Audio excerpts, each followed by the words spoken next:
Estamos apresentando o programa Cantinho Gospel pela nossa princesinha da Amazônia e nós queremos expressar o nosso carinho, todo em especial aos nossos amigos, no sítio, na fazenda, na chácara, onde vocês estiverem. Nós temos aqui um comunicado de perca de documentos. Pátions Roberto da Silva Moraes, ele perdeu aí a sua CNH, documento de uma moto e todos os seus documentos. No próximo bloco, eu tenho uma dica de beleza para você. Vou te ensinar a fazer uma loção de limpeza de água de rosas. Você está ouvindo o programa Cleiton Aguiar.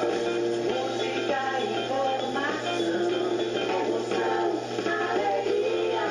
Super Rádio Vilhena.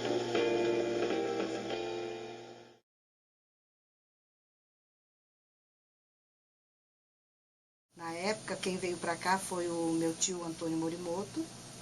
O meu pai deu apoio, que é o Giro Morimoto, que deu apoio logístico e tudo. E a minha irmã, a Ruth Morimoto, é que veio na época da implantação do rádio aqui em Rondônia. Foi implantada em que ano a Rádio Vilhena?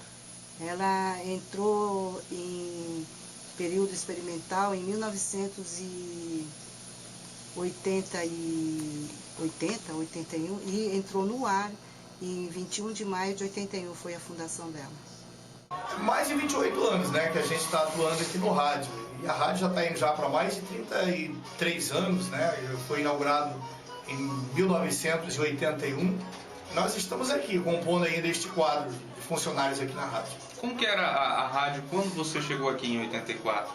Primeiro que era única, A Vilhena estava tendo aí os seus primeiros passos, estava iniciando e era uma coisa assim muito gostosa, porque sendo a primeira rádio, aqui não se tinha jornais ainda naquela época, então era uma coisa que era bem recebida, tinha uma audiência muito boa e ajudou muito a Vilhena a crescer, em termos de desenvolvimento, propaganda, as primeiras lojas, o comércio local aqui, então investia muito na Rádio Vilhena.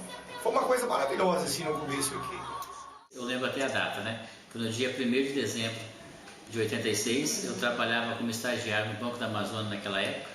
Aí eu fui lá para conhecer a rádio, eu conheci naquela época era o Mário, Ele tinha um apelido de Negãozinho, ele era discotecário lá na rádio. Aí eu conheci ele, tinha amizade com ele. Fui lá para conhecer a rádio e gostei. Aí, por incrível para gente, eu larguei de estagiar no banco e fui trabalhar na rádio como discotecário. O Negãozinho saiu, foi embora e eu fiquei no lugar dele como discotecário. Porque naquela época existia o discotecário, Hoje não existe mais, é o DJ. Naquela época, o que significava a Rádio Vilhena para a região? Naquela época, a Rádio Vilhena para a região era como se fosse a Nacional de Brasília, para o Brasil. Algumas pessoas que eu encontro e relatam para mim que foi como se ouvisse pela primeira vez uma pessoa surda e que passasse a ouvir. Foi uma emoção muito grande. As pessoas ficaram como se estivesse inserida no mundo, porque aqui na região amazônica estavam longe de tudo, A única emissora que elas conseguiam sintonizar aqui é a Nacional de Brasília. Então, quando entrou um som local em que eles podiam falar por telefone e ouvir as pessoas que moravam na própria cidade, foi uma coisa assim diferenciada. É como se eles estivessem ouvindo pela primeira vez. Isso é o relato de algumas pessoas que eu já encontrei e que me comunicaram dessa maneira. Agora, os CDs e as coisas tá para cá, mas aí tá no depósito. Você está filmando toda a bagunça. Você está filmando? Aquela antena da unidade móvel, eu acho. Eu vou filmar toda a bagunça. Agora são 7 horas mais 38 minutos, O programa não para e a gente vai trazer a Elaine de Jesus, participação do Alexandre Silva, tecnologia. Vamos lá. A Rádio Vilhena, por ser considerado a primeira rádio, a princesinha da Amazônia, que leva esse slogan, devido a ser a primeira rádio aqui em Vilhena, trouxe assim um crescimento, um desenvolvimento em termos da área de comunicação, porque logo depois vieram jornais, né? E a maioria dos profissionais hoje de Vilhena partiram aqui da Rádio Vilhena. Então a gente vê assim que Vilhena foi os primeiros passos na área de comunicação, tanto para jornais, quanto para a área televisiva e também para o rádio aqui em Vilhena, né? Então foi assim o começo de tudo. E trouxe, através da Rádio Vilhena, trouxe essa riqueza em termos de jornalismo aqui em Vilhena. Hoje nós vimos que tem vários profissionais que saíram aqui de Vilhena.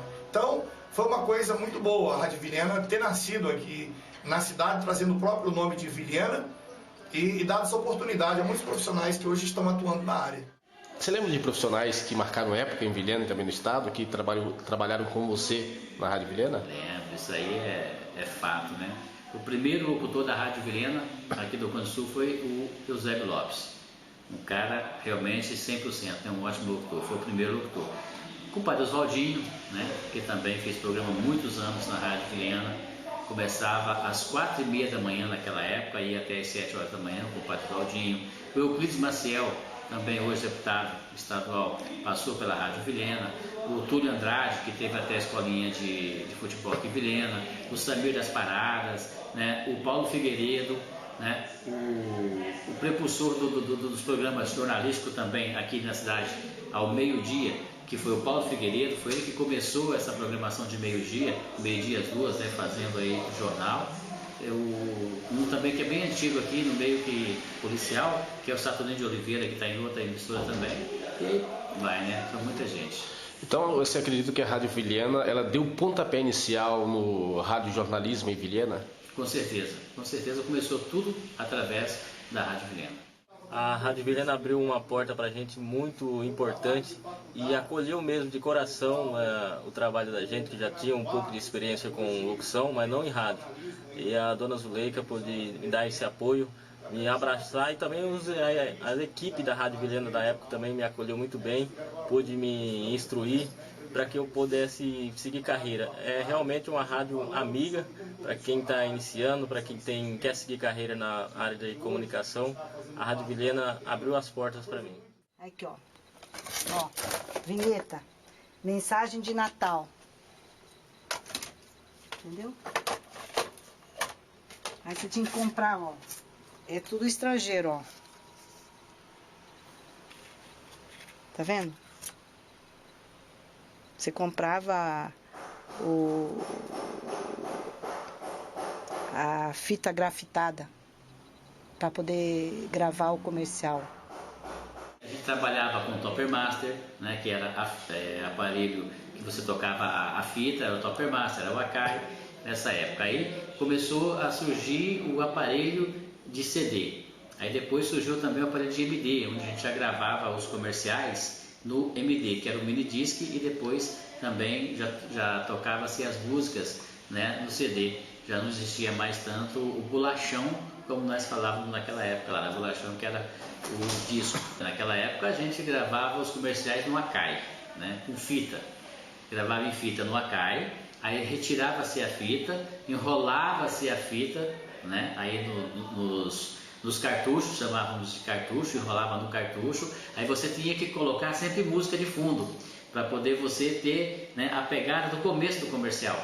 Então você colocava a música para rodar, o locutor entrava, gravava, né, por cima, e a gente tinha aquela música lá de fundo como base para você pegar o final e o começo aí então da propaganda ou da vinheta.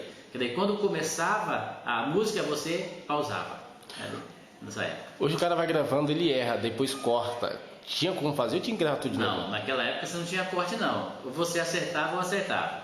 Naquela época você gravava direto e não podia errar. Justamente por causa disso, porque depois você ia emendar a fita. Aí nessa emenda da fita que você emendava, não tinha como você fazer os cortes, porque você tinha que emendar e colar com o durex ali para colocar no cartucho nessa época. Então não podia errar, o locutor tinha que ser bom mesmo na parada. Hoje não, com digital você, ali no computador você erra, você continua, você emenda tudo, é diferente, né? Bem diferente. É interessante porque na época, né, nós trabalhávamos, tinha várias equipes, né, equipes de montagem. Na época era o Akai, aquelas fitas que tinha que ser cortada, gravava o comercial, né, a maioria tinha que ser gravado no ar, né, depois que veio os estúdios separados, tinha que montar, tinha os pick-up, né, aqueles ainda na época do disco de vinil, né, e os gravadores, então não tinha aqueles gravadores pequenos, a gente tinha que sair para a rua para entrevista, aqueles gravadores enormes, né, uma dificuldade tremenda. Mas no fundo era gostoso, porque era divertido. A gente pegava, por exemplo, na área de jornalismo, pegava a Voz do Brasil, gravava a Voz do Brasil para depois estar editando naquelas máquinas de datilografia.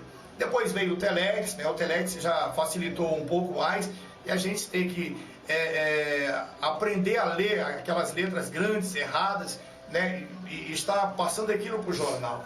Então era uma coisa assim que era um desafio para a gente, né? Era um desafio a gente estar na rádio, ter que fazer totalmente aquele trabalho, aquela produção, né? E trazer ao vivo. Tinha que recortar alguns jornais que logo depois surgiu, mas a Voz do Brasil a gente tinha que editar para depois estar lendo ao vivo nos programas de jornalismo aqui da rádio. Eu acho que na medida certa a Rádio Vilhena conseguiu estabilidade, se implantar, e hoje é um ícone. Rádio Vilhena já está há mais de 30 anos em Vilhena, no estado de Rondônia. Todos conhecem, podem não sintonizar, mas todos conhecem a história, e é uma história bonita, de contribuição e também de recepção. Os profissionais que vieram nos procurar hoje estão se qualificando cada vez mais e reconhecendo o início e que contribuíram para a formação da Rádio Vilhena.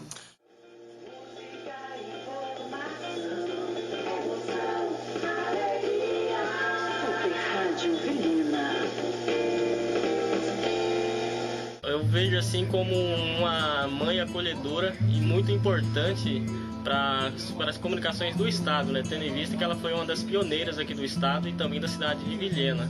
Eu vejo nesse ponto que foi muito importante. É muito importante para acolher e para abrir os olhos e despertar talentos da cidade. Eu acho que todo mundo sente saudade daquela época, principalmente quem passou pela Rádio Vilhena, porque a Rádio Vilhena realmente foi uma escola para todo jornalista, né, todo radialista aqui da cidade de Vilhena. E vamos ver até quando vai dar, mas é gostoso fazer rádio porque isso já mora no sangue da gente, no coração da gente. E a gente tem um carinho, um respeito muito grande, né, pela família Boriboto, por ter dado essa oportunidade da gente estar fazendo isso, do qual nós gostamos. Um carinho que o nome foi implantado na época, o slogan Princesinha, porque ela estava caminhando com um certo carinho, o nome tem. Todos os profissionais que passaram por aqui, todos, sem exceção, todos contribuíram. E a gente agradece muito todos a eles.